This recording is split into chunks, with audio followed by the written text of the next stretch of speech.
होता ध्वनि की चाल पर विभिन्न भौतिक राशियों का प्रभाव।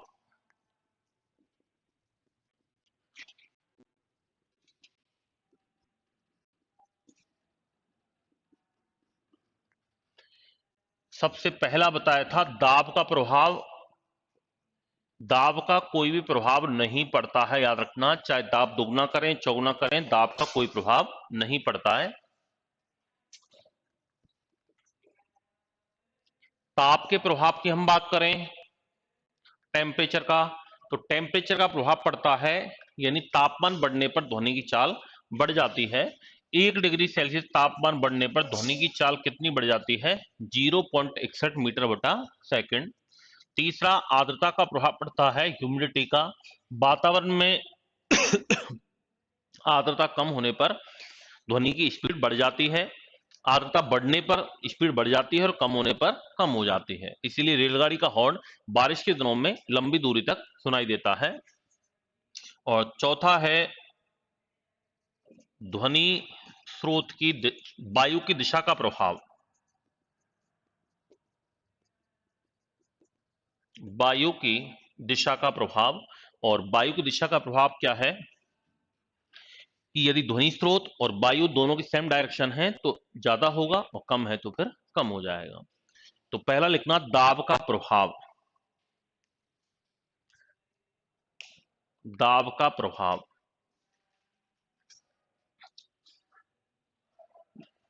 इसमें आगे लिखो ध्वनि की चाल पर दाब का कोई प्रभाव नहीं पड़ता है।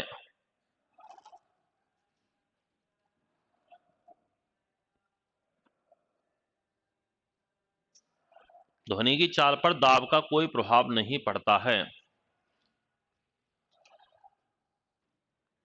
दूसरा लिखो ताप का प्रभाव।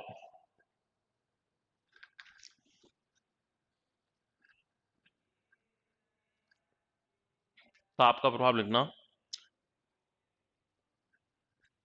तापमान के बढ़ने पर ध्वनि की चाल बढ़ जाती है।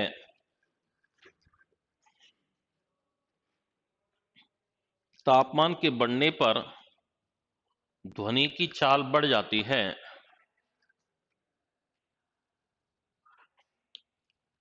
तापमान के बढ़ने पर ध्वनि की चाल बढ़ जाती है।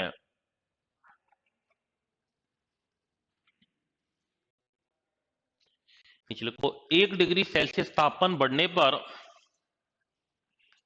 1 डिग्री सेल्सियस तापमान बढ़ने पर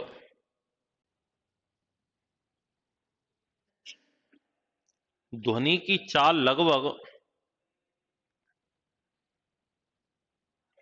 ध्वनि की चाल लगभग 0.61 मीटर बटा सेकंड बढ़ जाती है।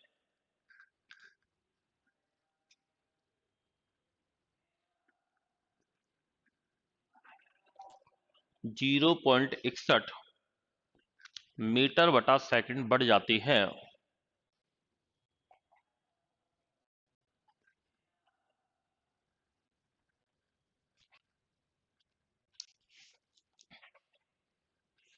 तीसरे को आर्द्रता, ह्यूमिडिटी।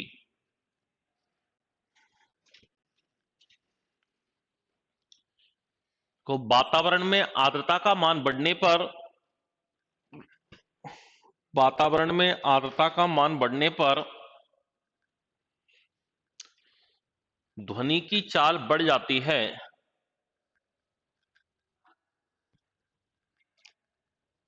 ध्वनि की चाल बढ़ जाती है।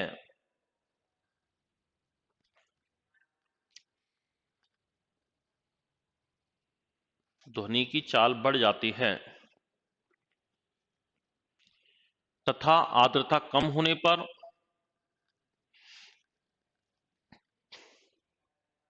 तथा आर्द्रता कम होने पर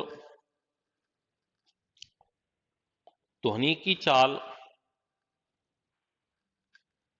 ध्वनि की चाल कम हो जाती है।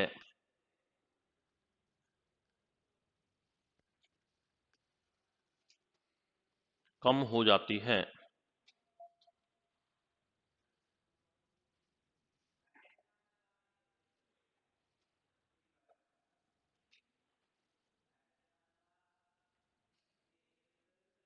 इसीलिए बारिश के दिनों में रेलगाड़ी का हॉर्न, इसीलिए बारिश के दिनों में रेलगाड़ी का हॉर्न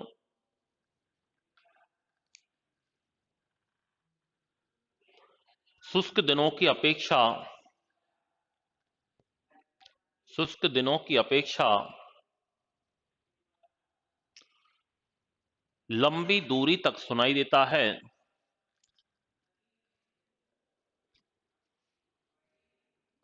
लंबी दूरी तक सुनाई देता है।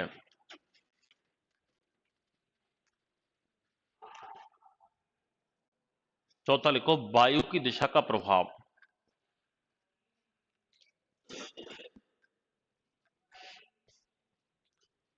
वायु की दिशा का प्रभाव।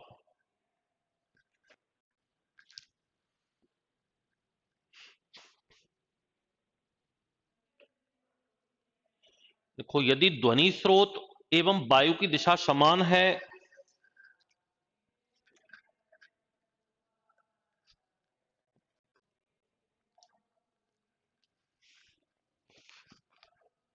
यदि ध्वनि स्रोत और वायु की दिशा समान है,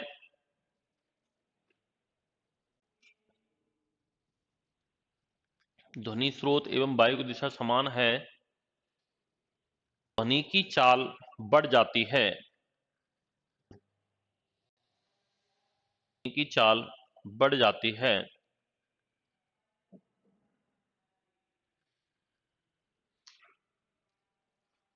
और यदि दिशा विपरीत है,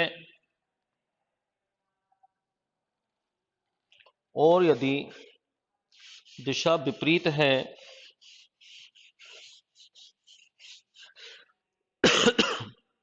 तो ध्वनि की चाल घट जाती है।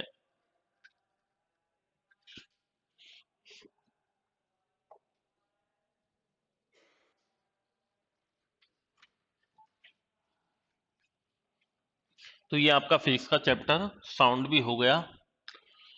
तो केमिस्ट्री स्टार्ट करें।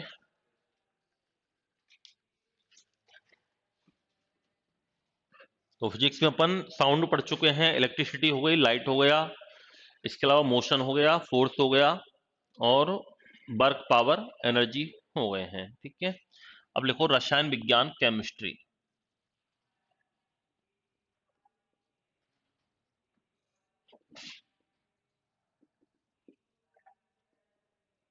रसायन विज्ञान केमिस्ट्री। रसायन विज्ञान का मतलब होता है विज्ञान की वह शाखा जिसमें रसायनों का अध्ययन किया जाता है। उद्योग क्षेत्र में, कृषि क्षेत्र में, या किसी अन्य इंडस्ट्री के रूप में, हर जगह क्या है दोस्तों, केमिकल्स हैं। चाहे एग्रीकल्चर क्षेत्र में देख लो, उद्योग धंधों में जो भी अपन खाद्य पदार्थ, रासायनिक पदार्थ, साबुन, अपमार्जक, घरों में जो काम में लेते हैं, लगभग हर चीज क्या है, केमिकल से मिलकर के बनी होती है। रसायनों का अध्ययन रसायन विज्ञान में किया जाता है, और रसायन विज्ञान का जनक लेवाशियर को कहा जाता है। किसको कहा जाता है? लेवाशियर को कहा जाता है।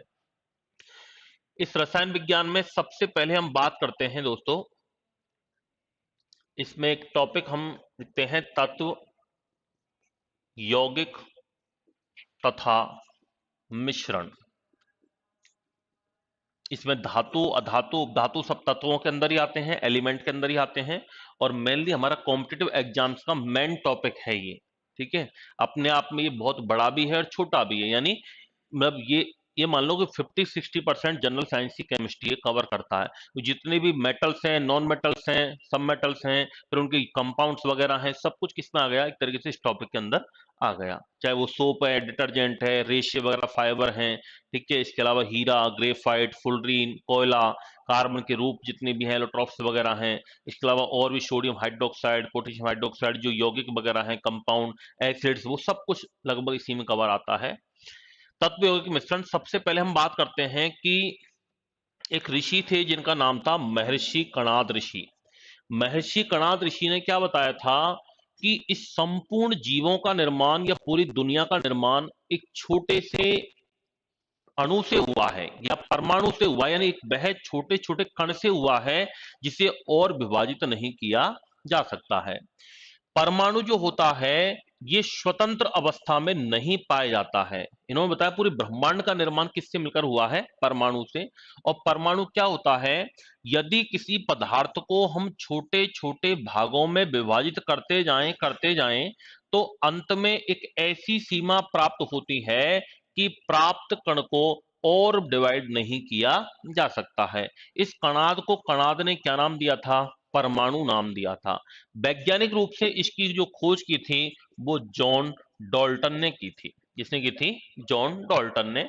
और क्या बताया था कि पूरी सृष्टि का निर्माण परमाणु से मिलकर के हुआ है। लेकिन परमाणु स्वतंत्र अवस्था में नहीं पाया जाता है। परमाणुओं से मिलकर के बनते हैं अणु, मॉलिक्यूल बनता है, और अणुओं से मिलकर के बनते हैं पदार्थ, और पदार्थ जो होते हैं वो तत्व यौगिक मिश्रण के रूप में पाए जाते हैं। तत्व का मतलब होता है एक ही प्रकार के, एलिमेंट कहते हैं इसको इंग्लिश में, एक ही प्रकार के पदार्थों से, एक ही प्रकार के कणों से मिलकर बनने वाले पदार्थ को क्या कहते हैं? तत्व कहते हैं। टोटल आवर्त सारणी में तत्वों की संख्या कितनी है? 118 है, जिनमें से 92 तत्वों को तो कहते हैं नेचुरल एलिमेंट, प्राकृतिक तत्व, और 26 तत्वों को कहा जाता है आर्टिफिशियल या कृत्रिम तत्व कहा जाता है। तत्वों को उनके सिंबल द्वारा, प्रतीक द्वारा दर्शाया जाता है, जिसके बारे में बर्जीलियस नामक वैज्ञानिक ने बताया था। किसने बताया था? बर्जीलियस नामक वैज्ञानिक ने बताया था। तत्वों के अंदर जैसे carbon, hydrogen, oxygen, phosphorus, potassium, sulphur, silicon, germanium, ये सब क्या है? तत्व हैं। फिर तत्वों को 3 भागों में बांटा जाता है आगे। तत्व के अंदर कौन कौन से आते हैं? तत्वों के अंदर धातु आ जाती हैं, मेटल्स, नॉन मेटल्स, और एक आती हैं उपधातु, मेटेलॉइड्स। ये तीनों चीज किसमें आती हैं? तत्वों के अंदर आती हैं। इसमें हम धातु, अधातु, उपधातु, इनके कौन कौन से कंपाउंड्स हैं, मिश्र धातु, एलॉय क्या होती हैं, धातुओं के ओर्स, अयस्क वगैरह क्या होते हैं, वो सारी चर्चा अपन करेंगे। यौगिक का मतलब क्या होता है? जब दो या दो से अधिक तत्वों को किसी निश्चित रेशो के अंदर मिला दिया जाता है तो कंपाउंड का निर्माण होता है। जैसे हाइड्रोजन के 2 और ऑक्सीजन के 1 मिलकर क्या बनाता है? जल बनाता है। सोडियम का 1, क्लोरीन का 1 मिलकर क्या बनाता है? नमक बनाता है। कार्बन के 12, हाइड्रोजन के 22, ऑक्सीजन के 11 मिलकर क्या बनाते हैं? शक्कर बनाते हैं। ठीक है। कार्बन के 6, हाइड्रोजन के 12, ऑक्सीजन के 6 मिलकर क्या बनाते हैं? ग्लूकोज बनाते हैं। यानी ये सभी क्या है? याद रखना, यौगिक हैं। ये क्या है? यौगिक। और मिश्रण का मतलब होता है जब दो या दो से अधिक पदार्थों को किसी भी अनुपात में मिला दिया जाए तो प्राप्त होने वाला जो विलयन है वो क्या कहलाता है? मिश्रण कहलाता है। मिश्रण दो प्रकार का होता है। एक तो होता है समांगी मिश्रण, होमोजीनियस मिश्रण, मिक्सचर, और एक होता है हेटेरोजीनियस, विषमांगी मिश्रण। समांगी मिश्रण का मतलब होता है ऐसा मिश्रण जिसके प्रत्येक भाग में उसके रासायनिक पदार्थों का संगठन मौजूद हो, केमिकल कंपोजिशन प्रेजेंट हो, उसको तो कहते हैं समांगी। जैसे आपने एक गिलास लिया, इसमें पानी लिया, पहले H2O, थोड़ी मात्रा में इसमें आपने डाल दिया नींबू यानी सिट्रिक एसिड डाल दिया, थोड़ी मात्रा में नमक डाल दिया, NaCl डाल दिया, थोड़ी मात्रा में चीनी भी डाल दी, C12H2211, इस सब को गोलमोल कर दिया, क्या बन गई? शिकंजी बन गई। क्या बन गई? शिकंजी। अब इस शिकंजी की एक बूंद टेस्ट करो आप, कहीं से ले लो, यहां से ले लो, यहां से ले लो, यहां से ले लो, उस एक बूंद में नमक का भी टेस्ट आएगा, चीनी का भी आएगा, नींबू का भी आएगा, पानी का भी आएगा। यानी प्रत्येक भाग क्या है इसका? समान है।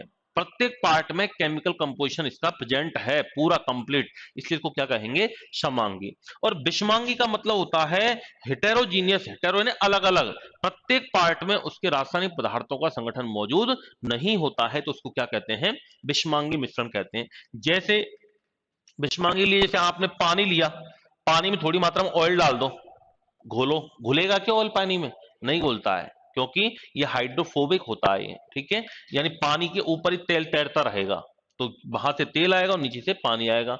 आप जैसे नमक है, नमक और चीनी, इनको सूखा घोलना है, पानी में नहीं घोलना, पानी में घोलेंगे तो समांगी बन जाएगा।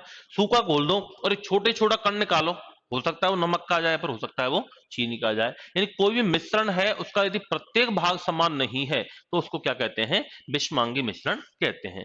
यहां से कई बार ऐसा प्रश्न भी आ जाता है, जैसे निम्न में से ठोस ठोस मिश्रण का उदाहरण है सॉलिड लिक्विड का उदाहरण है, सॉलिड लिक्विड गैस का उदाहरण है, गैस गैस गैस का उदाहरण है। जैसे पीतल है, पीतल किससे मिलकर बनती है? तांबा और जस्ते से। दोनों क्या है? ठोस ठोस है, तो इसको अपन कहते हैं सॉलिड सॉलिड मिक्सचर या ठोस ठोस मिश्रण कहते हैं। ठोस में यदि द्रव मिला दें, द्रव में अपन ठोस मिला दें, जैसे द्रव में ठोस, जैसे दूध में आपने चीनी मिला दी, तो ये क्या हो गया? ठोस द्रव मिश्रण हो गया। गैस द्रव मिश्रण क्या होगा इससे? Soda water. सोडा वाटर में क्या होता है? लिक्विड होता है, और CO2 गैस होती है, तो उसको अपन क्या कहेंगे? सोडा वाटर को गैस द्रव मिश्रण कहेंगे। वायु कैसा मिश्रण है? गैस गैस गैस मिश्रण है। ऑक्सीजन नाइट्रोजन सभी मिलकर के वायु बनाती हैं। तो ऐसा भी कई बार क्वेश्चन यहां से पूछ लेते हैं। तो लिखिए थोड़ा सा, हेडिंग डालो रसायन विज्ञान, नीचे लिखो रसायनों का अध्ययन जनक कहलाता है लेवाशियर।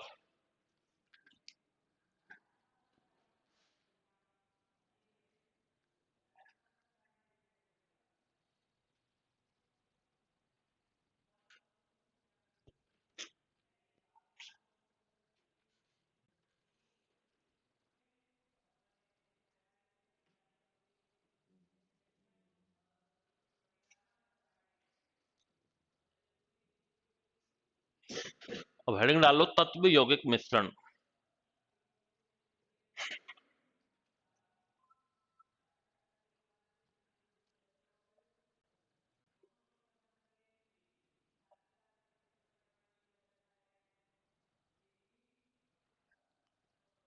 इसमें लिखना नीचे, सर्वप्रथम महर्षि कणाद ने बताया कि, सर्वप्रथम महर्षि कणाद ने बताया कि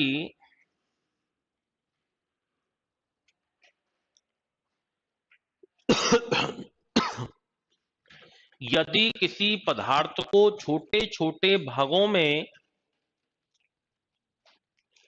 यदि किसी पदार्थ को छोटे छोटे भागों में विभाजित करते जाएं,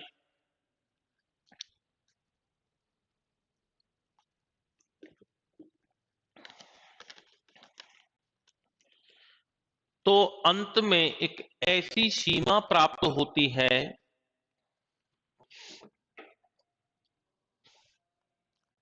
तो अंत में एक ऐसी सीमा प्राप्त होती है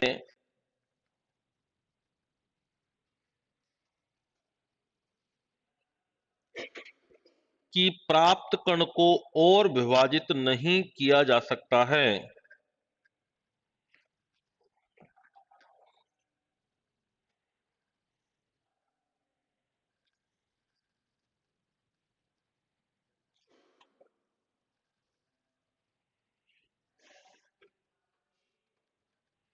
प्राप्त कण को और विभाजित नहीं किया जा सकता है।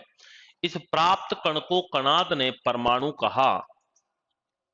इस प्राप्त कण को कणाद ने परमाणु कहा।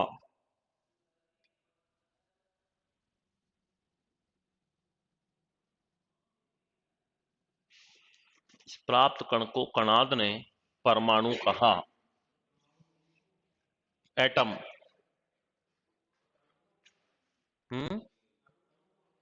अणु, मॉलिक्यूल। परमाणु को एटम कहते हैं। नीचे देखो, परमाणु स्वतंत्र अवस्था में नहीं पाया जाता है।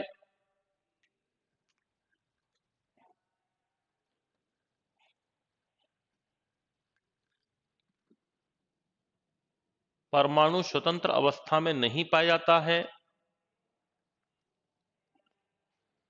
परमाणुओं से मिलकर अणु बनते हैं।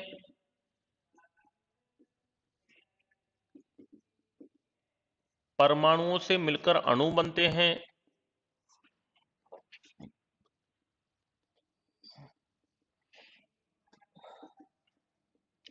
अणुओं से मिलकर पदार्थ बनते हैं। अणुओं से मिलकर पदार्थ बनते हैं,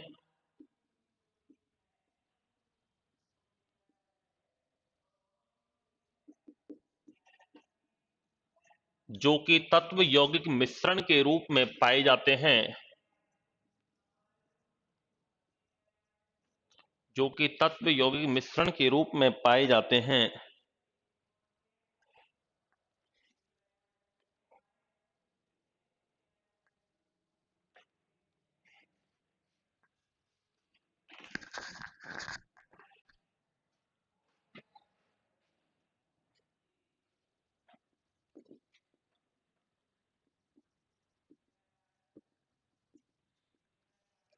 नीचे लिखना, परमाणु में 3 प्रकार के मूल कण पाए जाते हैं।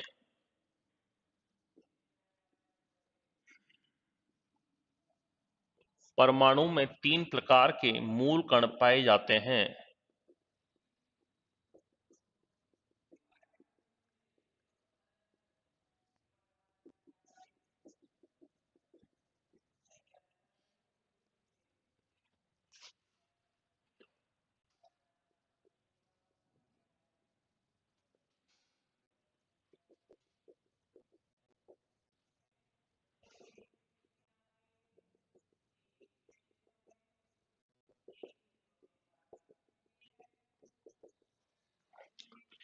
Electron, proton, neutron. इलेक्ट्रॉन की खोज किसने की थी? J Thomson.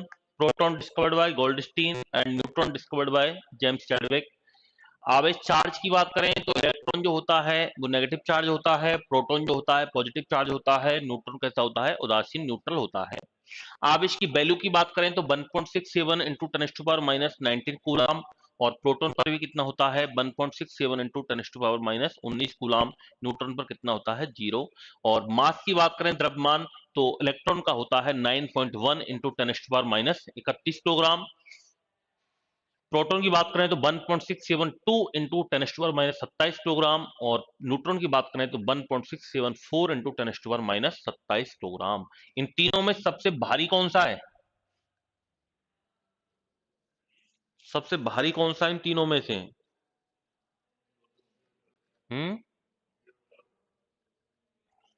न्यूट्रॉन है। याद रखना, सबसे भारी कण कौन सा होता है? न्यूट्रॉन होता है। ये माइनस में है, ये 31, याद रखना, इससे बड़ा नहीं होगा, ये छोटा होगा माइनस से। और फिर ये दोनों लगभग बराबर हैं, लेकिन थोड़ा सा माइनर डिफरेंस है यहाँ पे, याद रखना। वो 1.672 होता है, ये 674 होता है। एवरेज में अपन 1.67 लिखते हैं, पॉइंट के बाद दो संख्याओं का महत्व माना जाता है, लेकिन यदि दोनों में कंपेयर करें तो फिर न्यूट्रॉन सबसे भारी होगा। याद रखना, ये प्रश्न बनता है कई बार कि सबसे भारी कण कौन सा तीनों में, तो फिर आंसर होगा न्यूट्रॉन। ये नोट कर लो इस चीज को।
लिखिए, नीचे लिखना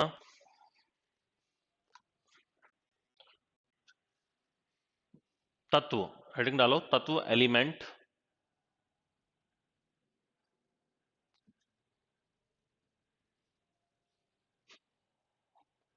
को एक ही प्रकार के परमाणुओं से मिलकर बनने वाले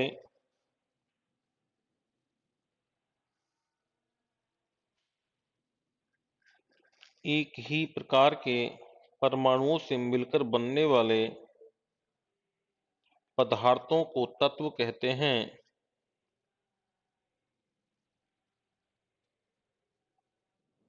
तत्व कहते हैं।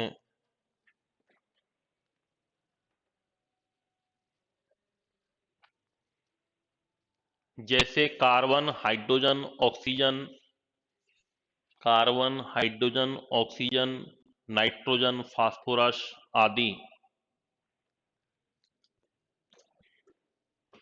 आदि।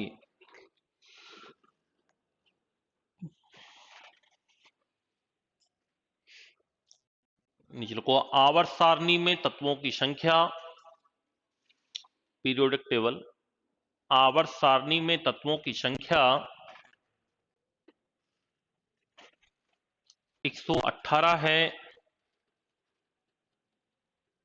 118 है, जिनमें से 92 तत्वों को प्राकृतिक तत्व, 92 एलिमेंट्स नेचुरल एलिमेंट, प्राकृतिक तत्व, तथा 26 तत्वों को कृत्रिम तत्व कहा जाता है। 26 तत्वों को कृत्रिम तत्व कहा जाता है।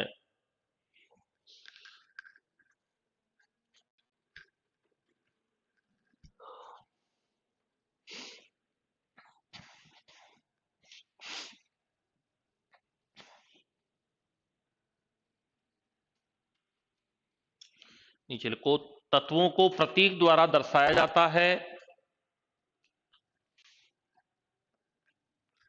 तत्वों को प्रतीक द्वारा दर्शाया जाता है, सिंबल, जिसके बारे में बर्जीलियस ने बताया था।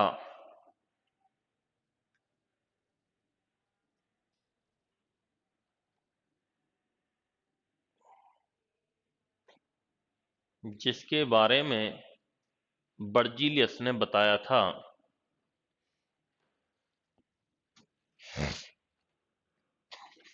नीचे लिखना मानव द्वारा निर्मित प्रथम तत्व, टेक्नीशियम। मानव द्वारा निर्मित प्रथम तत्व, टेक्नीशियम।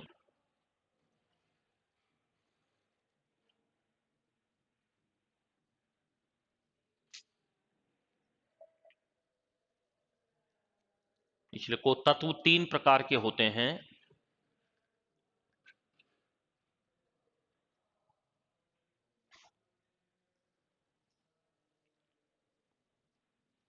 तत्व 3 प्रकार के होते हैं।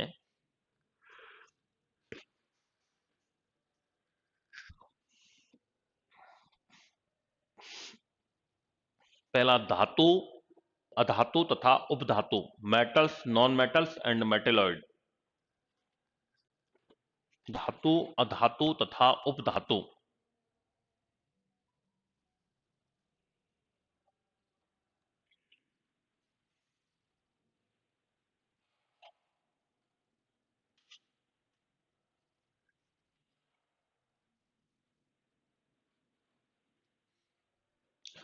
दूसरा लिखो यौगिक, कंपाउंड। इन धातु धातु के बारे में पढ़ेंगे आगे, पहले इनकी परिभाषा लिख लो। यौगिक में लिखना जब दो या दो से अधिक पदार्थों को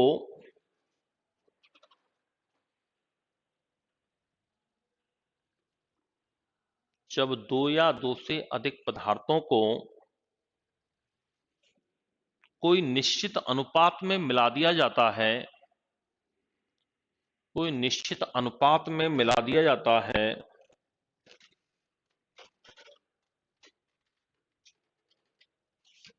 तो प्राप्त होने वाला पदार्थ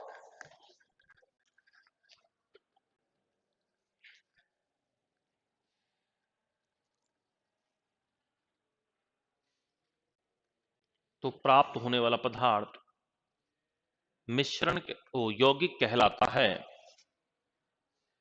यौगिक कहलाता है। जैसे जल, H2O, नमक NaCl, शक्कर C12H22O11,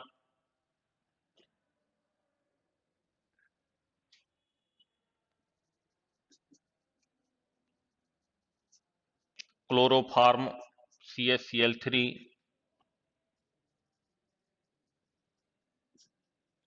ग्लूकोज C6H12O6,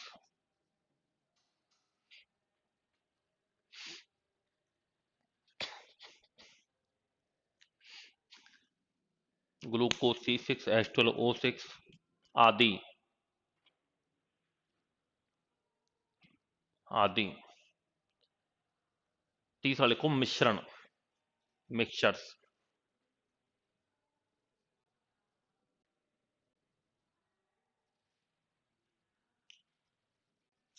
को जब दो या दो से अधिक पदार्थों को जब दो या दो से अधिक पदार्थों को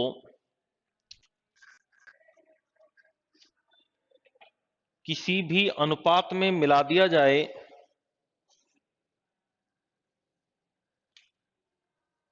किसी भी अनुपात में मिला दिया जाए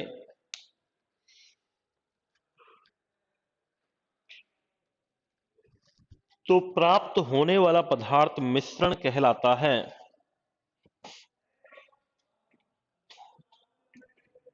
तो प्राप्त होने वाला पदार्थ मिश्रण कहलाता है।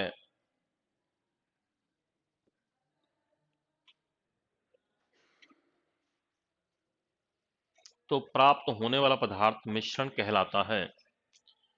यह दो प्रकार का होता है। यह दो प्रकार का होता है। पहला लिखो समांगी मिश्रण।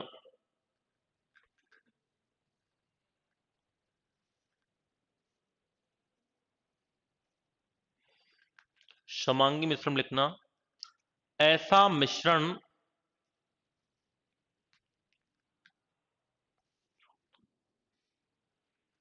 समांगी मिश्रण लिखो, ऐसा मिश्रण जिसके प्रत्येक भाग में रासायनिक पदार्थों का जिसके प्रत्येक भाग में रासायनिक पदार्थों का संगठन मौजूद हो। भाग में रासायनिक पदार्थों का संगठन मौजूद हो।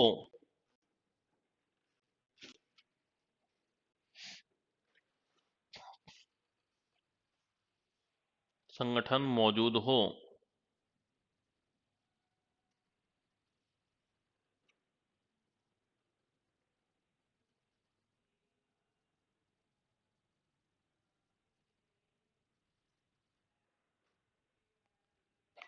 जैसे नमक, चीनी तथा जल का विलयन। नमक, चीनी तथा जल का विलयन।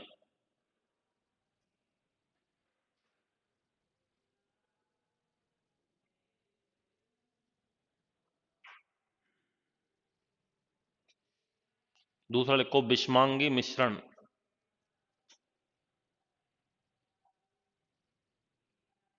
विषमांगी मिश्रण।